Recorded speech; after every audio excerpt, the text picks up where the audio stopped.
Marc. Chapitre 2.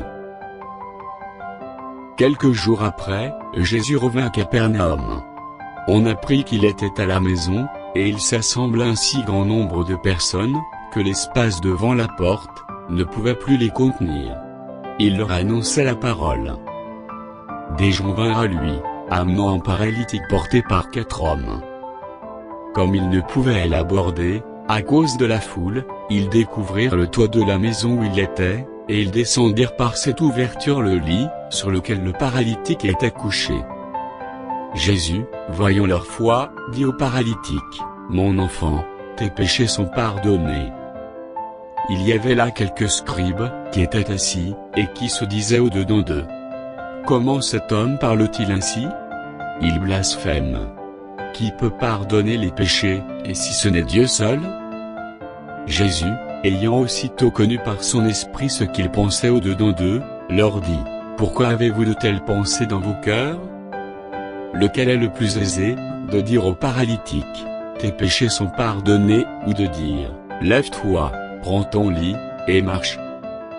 Or, afin que vous sachiez que le Fils de l'homme a sur la terre le pouvoir de pardonner les péchés. Je te l'ordonne, dit-il au paralytique, lève-toi, prends ton lit, et va dans ta maison. Et, à l'instant, il se leva, prit son lit, et sortit en présence de tout le monde, de sorte qu'ils étaient tous dans l'étonnement et glorifiaient Dieu, disant, nous n'avons jamais rien vu de pareil. Jésus sortit de nouveau du côté de la mer. Toute la foule venait à lui, et il les enseignait. En passant, il vit Lévi, fils d'Alphée, assis au bureau des péages. Il lui dit, « Suis-moi. » Lévi se leva, et le suivit. Comme Jésus était à table dans la maison de Lévi, beaucoup de publicains, et de gens de mauvaise vie se mirent aussi à table, avec lui et avec ses disciples, car ils étaient nombreux, et l'avaient suivi. Les scribes et les pharisiens, le voyant manger avec les publicains, et les gens de mauvaise vie, dirent à ses disciples, « Pourquoi mange-t-il et boit-il avec les publicains, et les gens de mauvaise vie ?» Ce que Jésus ayant entendu, il leur dit, « Ce ne sont pas ceux qui se portent bien qui ont besoin de médecins, mais les malades. Je ne suis pas venu appeler des justes, mais des pécheurs. » Les disciples de Jean et les pharisiens jeûnaient. Ils vinrent dire à Jésus, « Pourquoi les disciples de Jean, et ceux des pharisiens jeûnent-ils, tandis que tes disciples ne jeûnent point ?» Jésus leur répondit, « Les amis de l'époux peuvent-ils jeûner pendant que l'époux est avec eux? Aussi longtemps qu'ils ont avec eux l'époux, ils ne peuvent jeûner.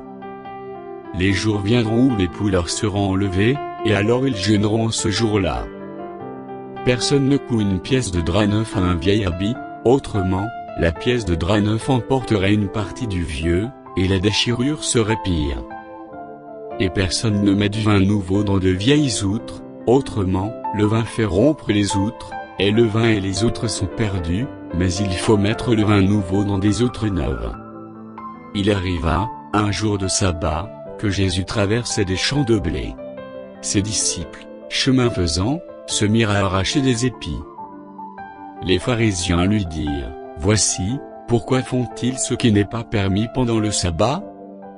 Jésus leur répondit, « N'avez-vous jamais lu ce que fit David, lorsqu'il fut dans la nécessité et qu'il eut faim, lui et ceux qui étaient avec lui? Comment il entra dans la maison de Dieu, du temps du souverain sacrificateur Abiathar, et mangea les parts de proposition, qu'il n'est permis qu'au sacrificateur de manger, et en donna même à ceux qui étaient avec lui. Puis il leur dit, le sabbat était fait pour l'homme, et non l'homme pour le sabbat, de sorte que le Fils de l'homme est maître même du sabbat. »